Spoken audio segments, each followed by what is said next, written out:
Good evening and happy new year, everyone. This is Rhashonna Cosby here. I'm going to have some real talks for your real life. And tonight we're going to have a brief discussion about the COVID-19 vaccine and what I've learned from doing my own small amount of research, and just, talk to my guests about what their thoughts are on it. And perhaps you will take something away from it, think about your current position and see, what happens as far as getting the world safe, getting us back, So we're also going to have Chasity Davis. She's here and she's going to talk with us about health and managing your weight and managing your health as a lifestyle, not a fad or, something that is fashionable. That's very important. A lot of us have put on some pandemic pounds and are finding it difficult to get rid of them, your present company included. And we also have a young woman who is in the millennial generation who voted, and I don't want to say she voted, but supported the cannabis legalization for recreational use. And now we know it's not legal yet. So I want to talk with her and, see what her thoughts are on that. And just, again, that was a whole show by the New Jersey State Senate, the Assembly, and our governor. So we'll just talk to folks who, who supported it and may or may not have gotten what they anticipated. So let's just jump right into COVID-19. I hope that, the viewers out there, your families are well. I know in my family, we had 2 individuals, my close family, affected by COVID. They're well, thank God. But, it's a thing. And we have to be clear that you never know. Symptoms for some people are different than others. Comorbidities affect, how someone will be affected and or recover, if they will, from COVID-19. So now there's a vaccine. There are 2 vaccines that are out here in the United States. And in the history of medicine, rarely has a vaccine been developed in less than 5 years. Among the fastest to be developed in history would be our current mumps vaccine, and that started in 1963. They had human trials for 2 years, and the vaccine wasn't licensed until 1967 by Merck. So now we have 2 vaccines in less than a year. I don't know how to take that. Most, if not all, of the government reporting agencies are reporting that both versions of the COVID-19 vaccine are safe. This is what they say. But what they also say is safe does not mean that they are not risk, as there are risks with other medical procedures or medications. So COVID-19 vaccines are now in broad use. Some of the side effects include fever, swelling, and pain at the injection site.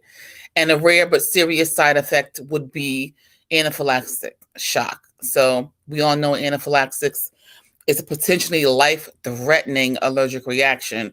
And in the United States, there were approximately 11 cases that were reported since the vaccine rolled out. And this is the information from the CDC. So this is also, so we're clear, it's the Pfizer vaccine. But there was a case of anaphylaxis from the Moderna vaccine, and that was the doctor in Boston here. So let's compare the 2 vaccines. The Pfizer and Moderna vaccines, this is what is being reported, are not, I'm going to say, are not made with viral material. They are the first vaccines to use what they call the messenger RNA technology. So this is to confer immunity. And this essentially adds an extra step. So the mRNA as the genetic instructions to create the antigen. So which COVID-19 is like a spike protein when it's injected into the body. So that you're going to have 2 doses of this. So both vaccines are, basically equally effective according to the reports. But Pfizer shows a 95% effectiveness of preventing symptomatic infection, and that's after 7 days from the second dose. So what does that all mean, right? You have symptoms and you take the vaccine, but you still have to wait until the second dose. And the second dose is days away. So, like, I don't know. We just have to do some research and see what this is all about. The Moderna vaccine was 94% effective of preventing symptomatic COVID after 14 days of the second dose. So, I mean, here's the thing. Moderna is for people 18 and older, even though they're now testing it on folks who are 12 to 17. And let me just see. I think the Pfizer one is for people 16. I'm sorry, the Moderna is for folks that are 16 and older.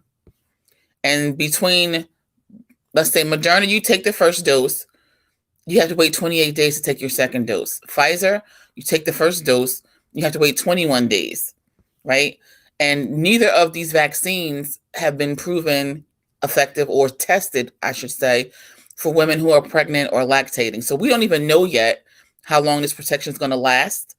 And also if this, these vaccines will require a booster shot, very similar to what we have now with the tetanus. So, I mean, it is what it is. Let's talk about New Jersey right now. There was 120,947 people vaccinated as of this Tuesday.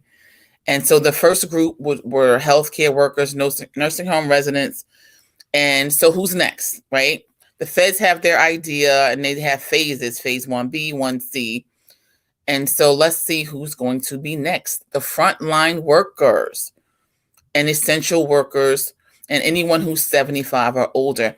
I also heard today, which I thought was weird, inmates are going to be in the next phase coming up soon. I don't understand that.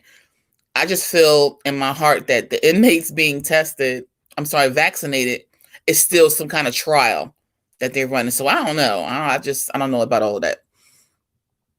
Then you have in the second phase, there are going to be police, firemen, of course, first responders. Then you're going to have educators, including teachers, support staff, daycare workers, and those working in food and agriculture, postal workers, public transit workers, and grocery workers. So let's talk about that for a moment. Of those listed that I just said, not everybody is going to get hazard pay, right? I know that for a fact. So how's that work? You're not giving them hazard pay. They still have to go to work and earn a living. And now they're going to be, I don't know if it's going to be mandated or not, they're going to be getting the vaccination. So let's be clear. When you get the vaccination, you don't know which one you're going to get because you can't choose right now. It's you get what you get and you don't get upset. Whatever you get. So let's say the vaccine that's available is the one that is not for people under 18. What happens then to that grocery store worker who's a minor and they want to get safe and stay safe? But what if you give them the vaccine that's not tested on people in their age group? I don't know. It concerns me. Like I have a daughter who's a 16-year-old grocery worker. There you go. Anyway, so let's just say here in Jersey, the vaccine is currently only available to healthcare workers. And in all 21 counties, there are going to be locations set up. I'll have that information for our county and the surrounding counties as it becomes available, where the locations will be. But there are 6 mega sites available. If you want to check that, go to the state's website and find out where the 6 mega sites are.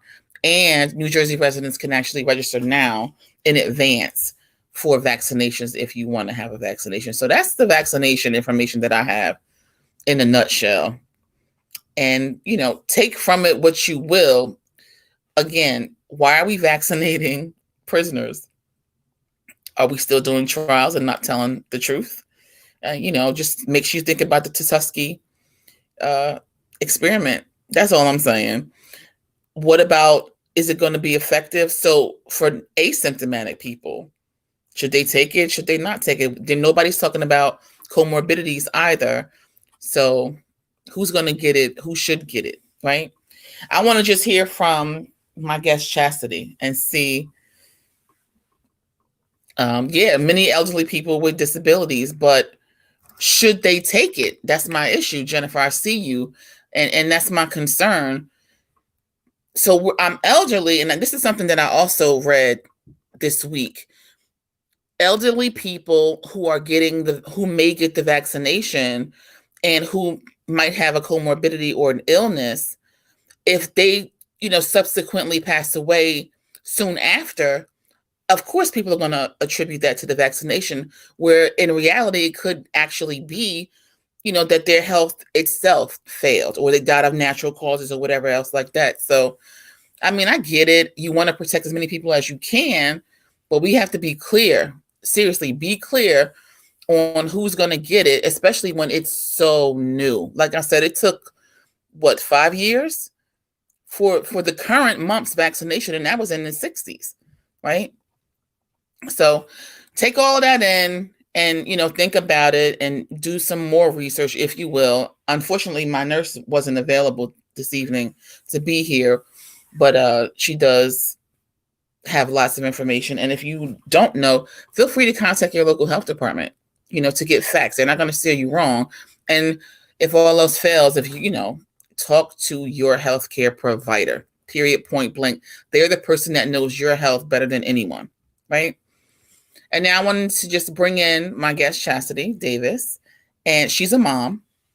She has children, and, like us, we all have health issues. Welcome, Chasity. Thank you. For joining me on Real Talks for Real Life. Let me ask you. Good evening. So you heard, my little research that I did on the vaccine. What are your thoughts on the vaccine?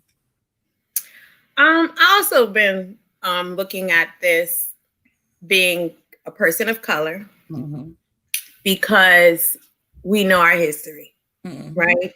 And I agree with you about vaccinating the prisoners as it possibly being another way of our government systematically using us again as guinea pigs. Right.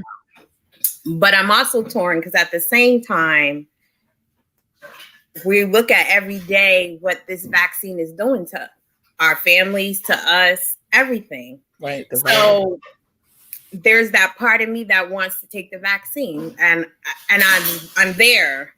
But I also understand, and I'm questioning it a little bit too. I definitely won't be in that first wave, and right. I am the 120,000 plus that have been vaccinated already. I'm watching. I want to see what the possible outcomes are. You heard things about people with asthma. You've heard, forgive me because I don't know the exact name of it, where you go through these spasms in your face and can your Bell's palsy, right? Mm-hmm. So I don't know if anyone's read that, but there have been cases of that. And so for some of those reasons, I want to see if there's a rise in some of those things and to see what happened. But I think that there needs to be more education in our communities about the vaccine. We need transparency, and it needs to come from trusted people. Like, in our communities, we are so tired of folks coming in, studying us. We've learned, organizations get rich off of, the Black and brown community serving us. Right. But today I was part of conversations about how do we educate our community about this. It's tricky. I don't have an answer. I know as a parent, as a person, as a mother, as a person of color, given the history, this is a very tough decision for us. Right. It's like you don't do it, and what other risks do you run? Right. I encourage everybody, but just like what Rhashonna is doing, what I'm doing, do your research. Some of it is, I feel like, go with your gut, feelings. And nobody knows your health, your children's health, your family's health better than you, and I honestly, I feel like they're not as transparent as who were in these studies. How many people of color were in the studies? Like all of those things show us a little bit of transparency to help us get to that place where we're okay with the vaccine. You know what's funny? When you said that we don't know who was in the study, you see the commercial on TV. It says we had the studies, and it doesn't specify who was who, and the reason why is because it's effective. And I was looking at the commercial with the side eye, like, yeah, okay, but what's most important for me, like my doctor and I, if I would, if he wasn't my practitioner, she could probably be my friend. But we have that type of relationship where she gives it to me straight. And this year, I got the flu shot for the very first time in my whole entire life, because she encouraged me. She didn't want me to be sick with, the flu when they come up on COVID. So that's all I have on COVID, right? Now, You know what? Can Yeah. I just say this real quick? And I, this is real talk for real life. Yep. And so when I think about how many commercials Mm-hmm. from pharmaceutical companies come up on the TV for a vaccine, a drug, whatever it is, but at the end they run all the risks that they try to squeeze in that 1 minute to 30 seconds or whatever. But if you really pay attention, those things are real risky. And so for me, I think about that. Like, so you produce this vaccine super fast, and we understand technology and things today. You don't move as slow. I've read the studies that the universities in North Carolina have been studying this way before this hit. But still, knowing the history of the pharmaceutical world, it is very scary. Right. But nothing beats anything.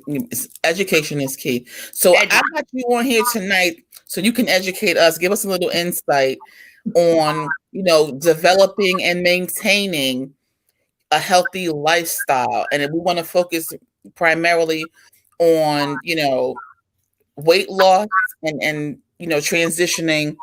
So just give us a little background, if you will, because I know some people may not have seen your video or had seen the other articles and whatnot, and we'll post those for their reference. But let's just talk a little bit about, let's say, for example, you developed a lifestyle where if I'm going to ask you a question, what was your heaviest weight as an adult, if you want to share? Close to 400 pounds. Okay. And how tall are you? 4'11". Okay. So if you guys can visualize that, right? And just think about Humpty Dumpty.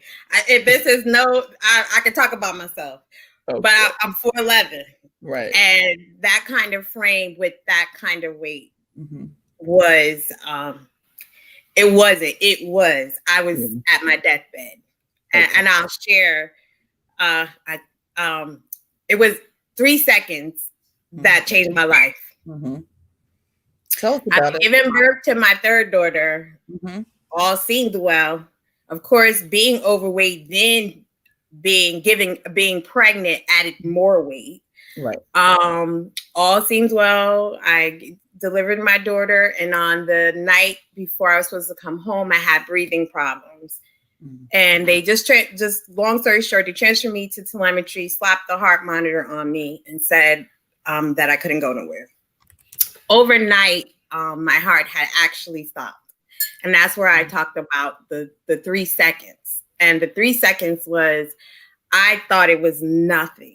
When the cardiologist said to me, let me explain 3 seconds, that 1 second is all it takes to be gone permanently. And so at that point, I had to make a decision. Here I am with a newborn. I had 2 children at home and a wife. And so when the doctors asked me, did I want to live to be a grandmother or anything, I had to make some decisions.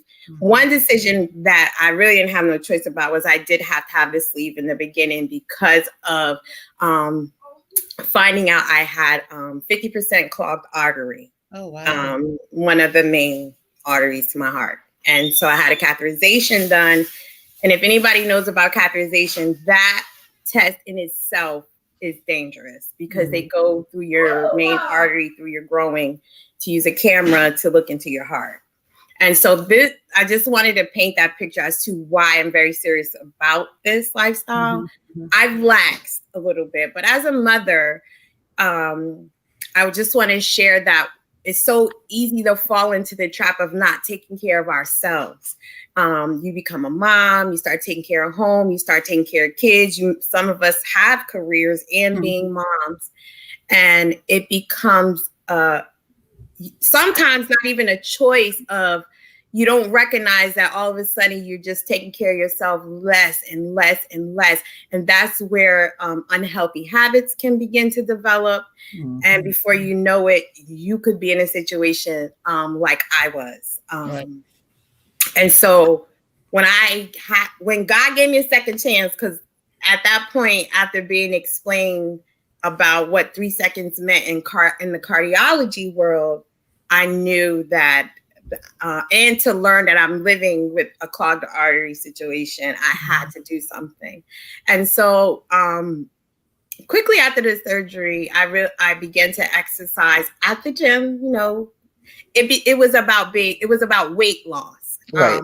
What I want to share when I work with women, it is not about weight loss. And I want to say that this is not weight loss. This is a lifestyle change. Right. And a lifestyle change does not happen overnight. What happens is you have to begin to do little things for yourself. I tell everybody, if you try to change everything at once, you will crash and burn. Right. I'm telling you from experience. Most women that I start working with, I'll say, all right, how's your water intake? You know, because water is key to life. And a lot of times we overlook some of the simple things that will help us. Water will give you energy, keep your skin clear, all kinds of things. I myself fight with water. So I understand that struggle. But it definitely. Let me ask you a question. What advice would you give to someone who's a beginner, you know, and they find themselves obese and, you know, looking to make a change? And then like, what advice would you give a beginner who wants to, you know, start this new lifestyle? So I'm part of an organization called GirlTrek. We've just celebrated 10 years and 1 million Black women across the country have joined this organization. And what GirlTrek does is it teaches Black women, that is the target audience, to use self-care as their focus. And the way that focus happens is by walking 30 minutes every day for yourself. Now, let me tell y'all something. If you're a beginner, if you're dealing with weight issues, other medical things, even a 30-minute walk can be a lot. Right. And so I tell all the ladies, start where you can. I had a client for a while. She was actually my age, but if you met her, you would have thought she was my mother, maybe 20 years older than me. She was dealing with weight. She was on a cane, and she literally could barely walk out the front door. And how we started was on my lunch break, I still work. On my lunch break, she lived close to the office. I would go see her 3 times a week. She would hold onto my arm with her cane, and we would walk just as far as she can on her block. That woman gets on the bus now, does her thing. You know, she's not walking at the pace everybody else, but the key to it is movement. And what I want to say about that time for yourself, you're walking for exercise, but you're also walking for mental clarity. Because when you have mental clarity, you can deal with some of the other things. A lot of times in our mind, this was me. I could see what I wanted to do. I physically couldn't do it. Right. I go through that now. I was just in that phase, and I call it a rut. A lot of times I talk about, but I also, it's interesting about that aspect of it. I'm telling women everywhere, the statistics and the data shows that caregivers sometimes die before the person that they're taking care of. Yeah. And the thought I had that day in that hospital was, what happens to my family when I'm not here? My husband is very well capable of, but for the drama and the trauma that it would cause for me not to be here at such a young age. I'll be 45 on Tuesday. Yeah. There's no way that I should be been dealing with what I did. But one thing for sure is we have to get out of tradition, right? As people of color, I'm just going to talk from what I know, is that we grew up surrounded by food, right? Every celebration is about food. I didn't grow up where we hiked, we walked, we canoed, we went, it was just a day in nature. That's not how we grew up. We grew up where get out the house, go outside, ride your bike, don't come back, be in before the sun down, those type of things. But there was the thing that saved me was I grew up playing 13 years of softball. So physical activity was kind of not strange to me, but this is tough. And the first thing I will tell women is you have to have that conversation with yourself to say, yes, I deserve it.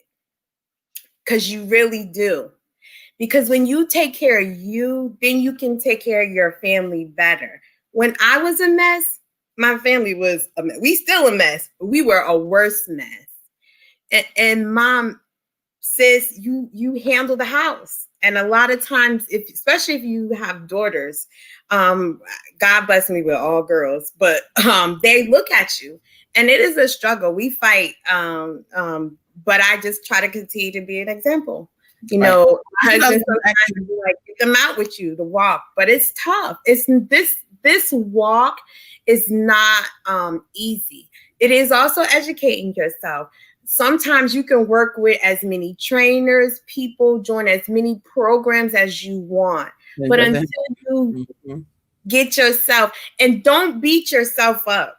What you got to do is start small, start slow. But the thing is to be consistent. Don't do these fad diets. It's all kinds of stuff out here. But a lot of it don't mean your body no good. Let me ask you a question. So you have the children. And how hard was it to get them to buy in to, They haven't bought in? They have, let me tell you, kids, my kids are like, go, Mom, go. See we get back. That's funny. They, honestly, when they were a little younger, they were gung-ho. They loved putting on that GirlTrek blue shirt and go out with me. Okay. My youngest she loved GirlTrek. They've gotten a little older, especially now with COVID. It is much harder. We battle over food. I will admit, since COVID, I slacked, and I think it just became just cooking every day, constantly at the grocery store, and then the prices of food going up. I understand when we make the choice to buy box opposed to fresh. Right. But I want to challenge moms that you can buy fresh just the same as you buy box stuff. Let me explain something about box food that I learned. Mom, you can help yourself by the diet in the house. Red dyes, a lot of processed food, high salt and sugar content things. Yeah, high fructose corn syrup. The chemical imbalance in our children, where you end up dealing with the aggravation that you do with your kids. I see it in my house when we're not eating well. They more aggy. Because especially my 10-year-old, she's so sensitive to sugar. Sugar is like a drug to her. She always goes crazy. But in our grocery stores, especially in our urban communities, when you walk in the store, the first thing they put in the front of the store is all of the sale items is everything you don't need. Right. I know it's cheap. I know you want to buy in bulk, but I want to tell you that stay with me, because at the start of the second quarter, we are releasing something that will be helpful to mothers while you're home, being mom, taking care of yourself, but how you can shop, eat better, figure out how you find movement for yourself. When you become committed to yourself, it becomes by any means necessary. My house, no, they can wake up at 7 o'clock in the morning, catch me in the kitchen on a Leslie Sansone video exercising. Okay. Before the house has gotten up, if I don't go outside for a walk. Okay. But the simplest thing is you don't have to join no gym. You don't have to join no Zumba class. I agree. You don't have to do all of that, because all of that causes failure. And that is the God's honest truth, because we take this thing of weight loss and it becomes a big thing for us. It doesn't have to be. If you say slowly, I'm going to change one thing at a time over time, because what happens, small leads to the big, right? And before you know it, you look a girl, I lost 15 pounds. But I want to tell y'all, don't focus on that number. Focus on your health, because I can show you yoga instructors that are heavy set looking, but just as healthy as ever. And especially in the African American, Black and Brown communities, bone structure wise, don't look at what the FDA says in terms of our height and weight. That is not us. Right. What I'm saying to you is figure out the healthy lifestyle that you need for your family. The picture doesn't look the same for everybody. I fuck with my kids about certain vegetables. They'll eat them now. I had to figure out ways of how to make it a little, or you just don't get such and such until you eat them vegetables. And they get mad and they'll be upset.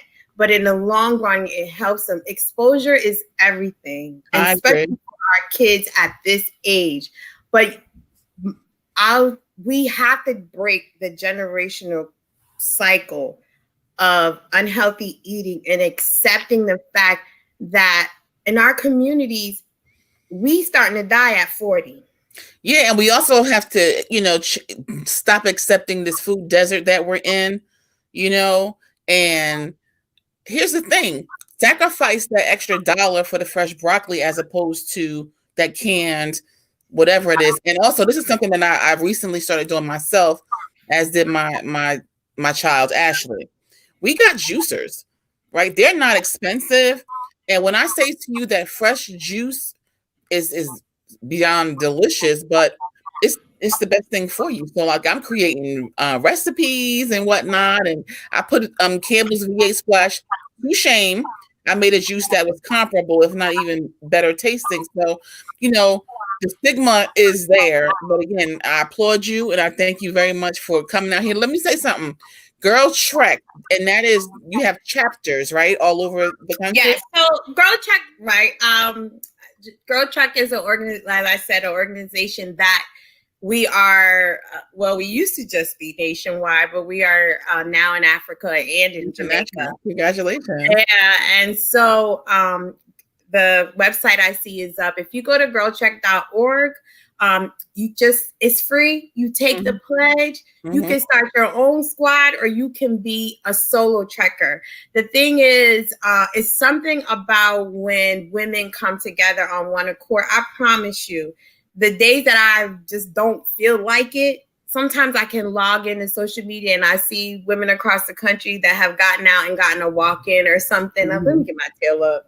Right. But you get, it's a support system. It is GirlTrek we are not a health and wellness organization. We're not an exercise organization. Okay. Let me say that.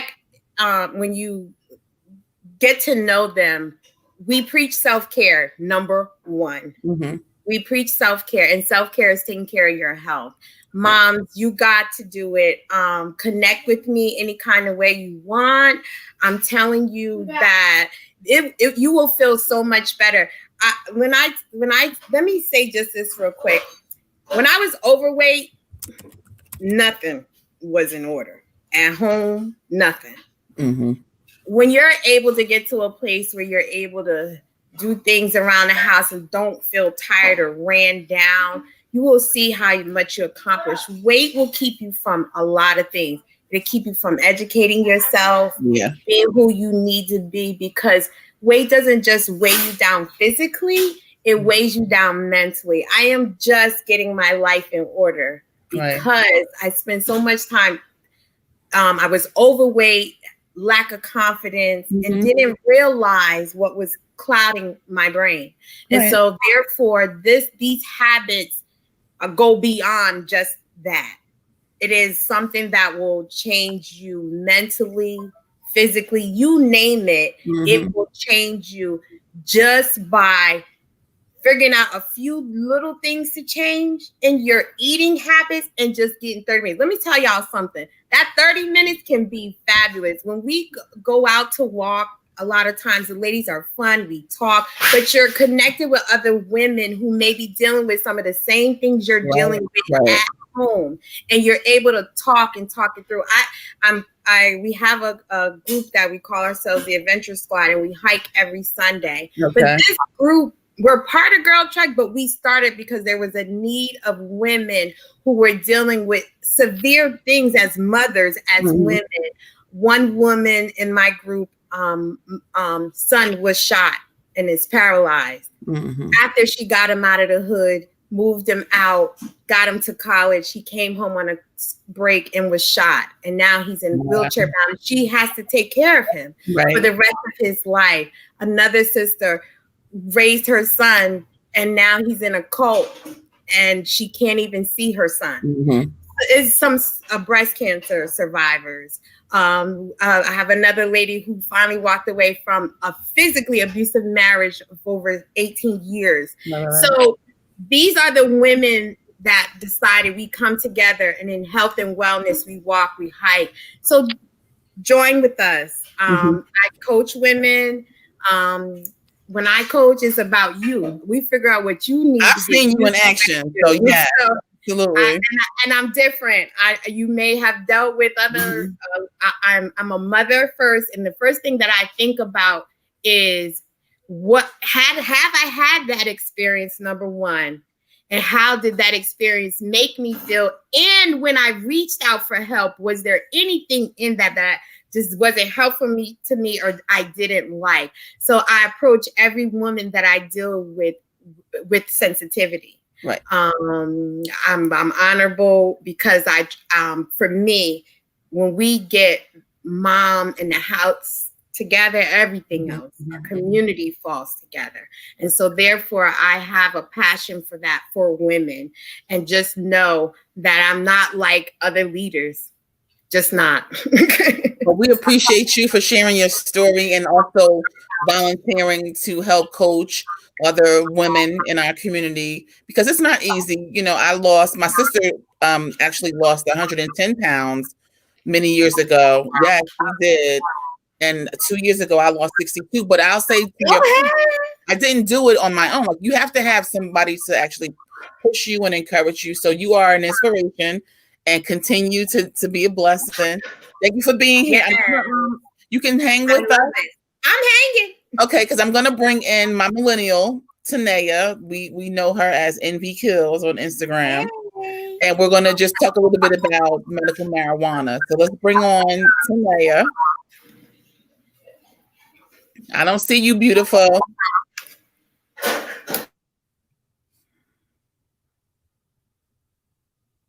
I don't know where she went. Tanea is our millennial guest. And like I said, she is one of the many, many, many people in that more than 60% who in New Jersey in November voted to legalize recreational marijuana for people 21 years of age and older. So right now, the legislation is A21, New Jersey Cannabis Regulatory Enforcement Assistance and Marketplace Modernization Act. And what its purpose is to legalize personal use marijuana for certain adults subject to state regulations. Here's the thing. The state has no regulations because the state can't agree on certain issues. Like now, currently, the bill and the amendments have passed both houses. Now, that's the thing. But look how, it's taken back and forth, him and Han. Again, I'm going to say this. Subject to state regulation. That's interesting because the state refused to vote on this. The state made this a ballot referendum and left it up to the general public. And the state provided in their marketing and promotion of it, what I'm going to say was misleading and dubious information to the masses, making this something that a lot of folks, supported, unbeknownst to them. It's not what they had anticipated. And that's the reason why I want to talk about that. So to continue on, this legislation is to decriminalize small amounts of marijuana and hashish possession, and it removes marijuana from a Schedule 1 drug. Like I said, it passed both houses, but it's not signed by the governor, who today signed a multitude of legislation. And this was not one of them. How about that? Right? Chas, what were your thoughts on the recreational use of marijuana? Now, let me just, before you say anything, I can see your expression. I want to just say historically, and I'm not trying to be funny, but historically, right? Hemp and cannabis were used by the natives, right? For medicinal purposes. Okay. It wasn't, and they even used it, the leaves to do, different things. And so it wasn't until, we were all colonized that then this herb was now illegal, right? So what were your, like, when you saw that our ballot in the general election included the legalization of marijuana, what were your thoughts? I voted for it. So elaborate. You know what? For so long, like, I gotta go back to my community because I think about all the people in jail for this very, very thing right now. Right. I'm not really sure how I feel about it or how this all is going to go. I will say that. Let me ask you a question. You said you voted for it. Tell me why. I would say, but I did vote for it. No shame in our game. We've participated in recreational marijuana. It's legal in Vegas. Yes, it is. I was on vacation. Okay. But it's just, so I understand. And it's been around for so long. You hear so many different stories about what it does, what it don't do. I'm a little worried how the laws come down about this because we already know systemically who this is going to affect. And so I'm concerned that what this shapes up to look like, and how are we going to decriminalize our folks that have been criminalized for the very thing that you now have legalized. Right. Releasing people are like, even if you get caught with some marijuana right now, what happens? It's still illegal. It's still illegal. And the governors, well, not the governor, the attorney general has said that. And he did not mince his words. It's still technically illegal. However, a lot of different municipalities are asking that no charges are brought, for certain amounts and whatnot like that. So I do see that Tanea is here. She's here. Hi. Your microphone is not on, Tanea. Let me step to the side for you guys 1 second. Okay. I'm actually, hi guys. Thank you for having me as well. Okay. I see where you at. I'm actually in the gym, so I'm trying to go somewhere a little quieter. Yeah, I'm in Woodland. She weigh a whole 100 pounds, by the way. Oh yeah, listen, I gained a little bit. But I want to say, as a millennial, I voted to legalize marijuana because it's a lot going on in the marijuana industry as far as just how much money we can gain off of it, what is happening around us with marijuana, and there's a lot of new things going on. So let's first start by the biggest reason that I wanted to legalize marijuana was, I'm not sure if you guys have been seeing a lot of news reports about people that are manufacturing the marijuana on the side, outside of the dispensaries and all of that, are adding fentanyl to marijuana. Yeah. So a lot of people in my age group are not educated about what they're smoking. If they can get it, they're going to buy it, they're going to use it. So I think that my biggest thing was, like, if we could find a way to hold someone accountable for these drugs. If we could find a way to make sure that we're getting distributions from companies that actually care about our people, that actually want to keep marijuana safe. This is one of the safest drugs out here, you know? So this is something that people my age, even though they call it like a gateway drug and things like that, this is something that's easily accessible and something that you could kind of feel comfortable with waking up on, you know what I mean? So my biggest thing was just making sure that people are safe and that people know what they're smoking. So if we have more shops where they can educate you, okay, maybe you should try this strand because you're smoking this. Or maybe you should try this strand because you got health. She's breaking up a little bit, but her conversation is she's saying that you have a different variety. How's that? That a little better? Yeah, start over. You said the different strains and like a variety so of different strains and different varieties of marijuana that can be offered to you based on your needs. Because again, there's multiple strains of marijuana. This is not a drug that's kind of like cocaine or a drug that's kind of like heroin. This is a drug that can help people. This is a drug that mentally can help you. Instead of taking, antidepressant pills, you can smoke a good strain of GG and feel just as calm. Instead of young kid taken to, that has Tourette's, going and being diagnostic by all of these doctors and giving them medicine that doesn't work, they can have a strain of THC based, to help them.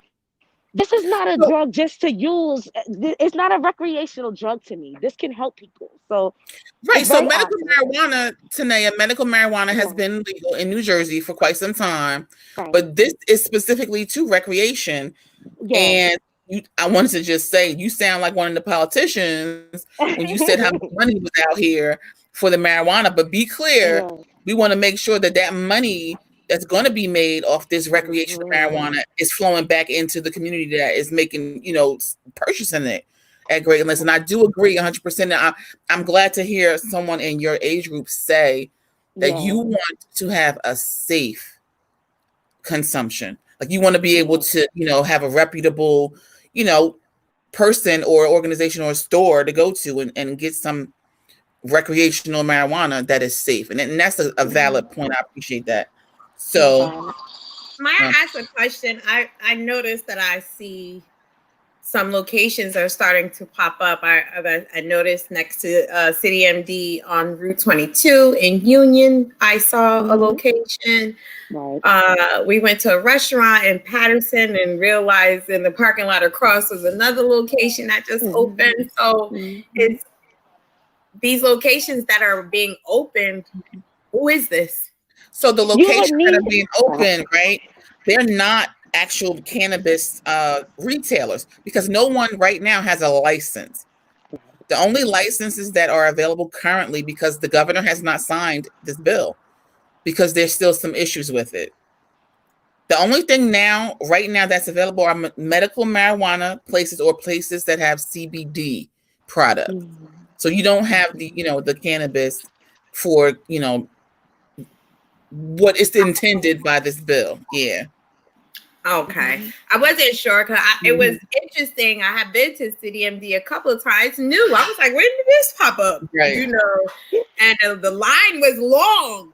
I thought they were going to City MD. They weren't going to City MD. They were going to the medical marijuana location. But I just real quick, Tanea, I want to say to you that you are so right because I shared what happened for us in Vegas. To look on the paper was like, do you want this? Do you need to pick me up? You need energy. You need this. You need to sleep. You need to calm down. I was like, what? Whatever you need. Yeah, you are definitely right about that. I had no idea. Yeah, definitely. And a lot of people in our age group, and we're going to be the ones that's going to benefit off of this the most, to be honest, in my own opinion. We just buy whatever's available, and that's when people start to open their mind up to different drugs because it's like, I can't find what I'm looking for. But you're not knowing what you're looking for. You're not being educated on what this can do for you. You pretty much is doing it for no reason, Well, let me ask you a question to what you said today right now. So are you saying to me that marijuana is a gateway to other drugs, I or say that because a lot of people smoke a strand and they look for that same high that they can't get, so they go and opt out to other drugs to get the high that they're looking for. well, okay. So it opens your mind to say, you know what? I felt like this all week. Maybe I could go ahead and do coke and get that same energy, not knowing that you could have just went and got a different strand of weed that would have gave you the energy that you needed. And that Well, happens a so lot. how do you feel about folks growing it themselves? When you say safety and whatnot, Hmm. do you think that should be an option? Because right now, the way Hmm. the legislation is written, that was not included. Right. I do believe that weed is a seed. So the same way that you could plant a sunflower versus a rose, it's the same thing. I do believe that there should be an amount limit on how much you can grow. And if you Mm-hmm. decide to manufacture, I do believe you should get a business license to do so. Because again, you need to hold people accountable when it comes to drugs, you know? Just like pharmaceutical companies can't come up with just magical stuff and just put it out without the FDA's approval, you know, or whoever Right. has to approve it. I feel that it should be a limit. And I feel that if you are going to distribute, you should have a license for it. Well, no, see the difference when I'm talking about home grow, I'm not Hmm. talking about home grow to sell. I'm talking about home grow like if you were Just grow growing your big own. in the And kitchen, you could just hmm use it for your stuff. You can't sell it, you could yeah. consume it, but that's Hmm. right now not an option. In some states, it is an option right It now. is right, right. Hmm. That's true. I So, do but feel yeah, you should have a limit. right. I do feel it should be a limit. I'm not going to tell his business, but I am. This is my cousin Eddie. My cousin Eddie had weed grown in his garden in Vauxhall behind the collard greens. I don't know if he wants to see Mm, this, but I'm just saying. So someone like him, right, who wants to grow their own, they start their bud or whatever it is, and then they're just using it for themselves. yeah. Why should they have to go through the rigmarole of going to the store and paying not the prices? Now, what I've learned and what I was told, I should say, is that the way it's proposed is that New Jersey will have the lowest cost for recreational marijuana. That remains to be seen, when you compare it to the other states.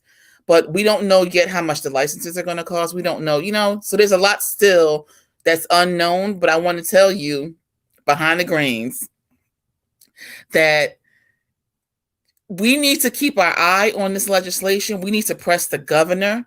And I want to just, call out Senator Ron Rice from Newark, Legislative District 27, because he has been a champion for decriminalization well before this was a thing and well before Murphy campaigned that he was going to legalize marijuana, because in actuality, he has not. The voters like Chasity and Tanea and other folks who voted for this legalized marijuana. The governor didn't, and neither did the state legislature. And just, full disclosure, I voted no because I was not confident that the legislature had it all worked out, and they've proven me to be right. So that's what that's about. So, Tanae, can I ask you a question about marijuana? Yes, ma'am. You ever smoke marijuana? You said, have I ever?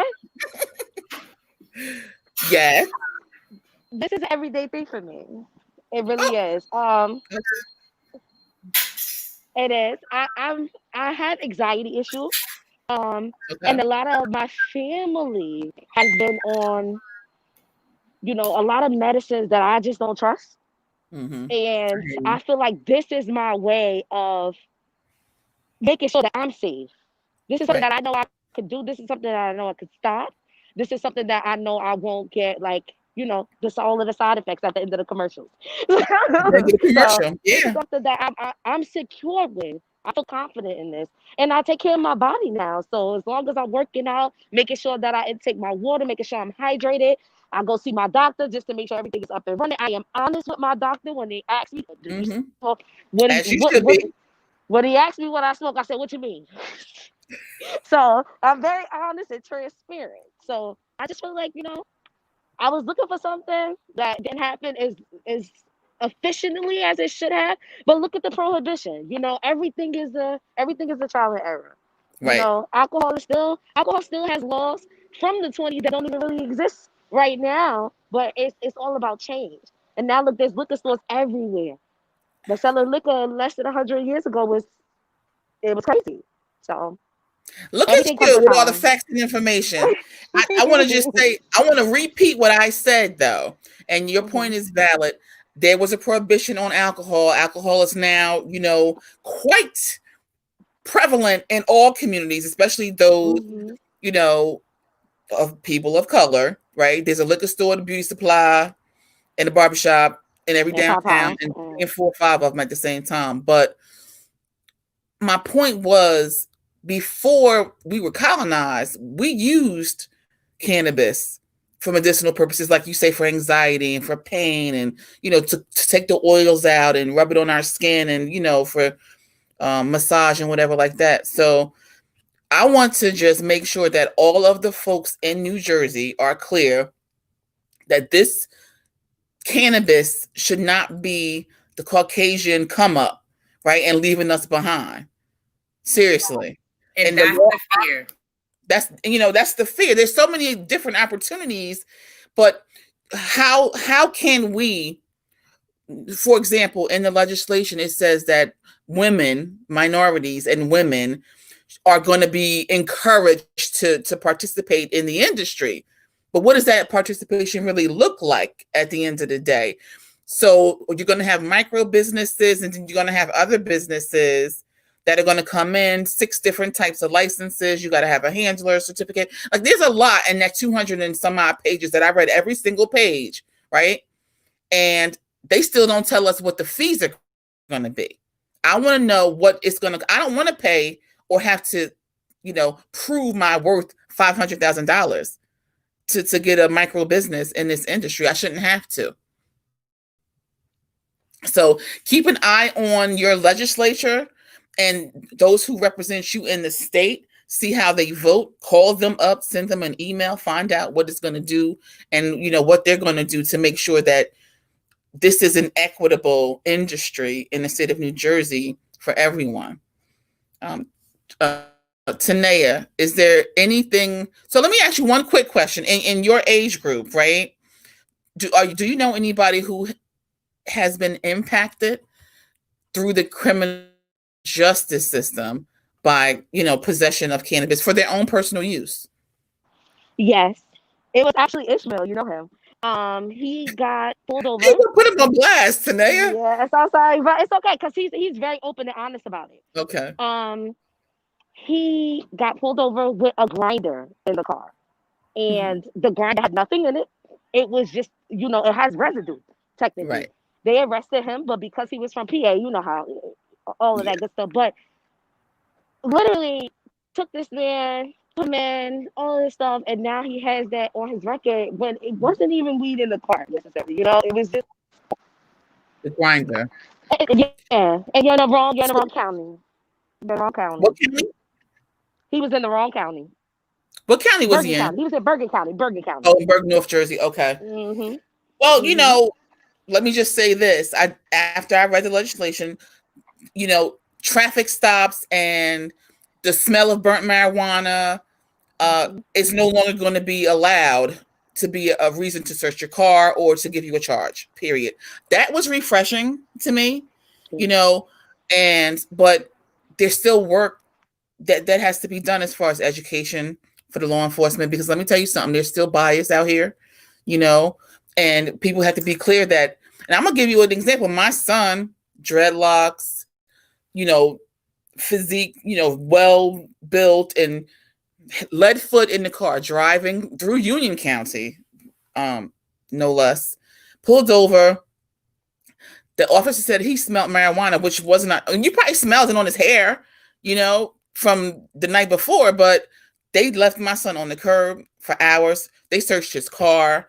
This won't happen anymore once the legislation is decriminalized, is approved with the decriminalization. So, it's important. So we are looking in the bill, and I don't know where it's written, but the point will be to expunge certain convictions. So Ishmael needs to keep his eye on that, Tanea.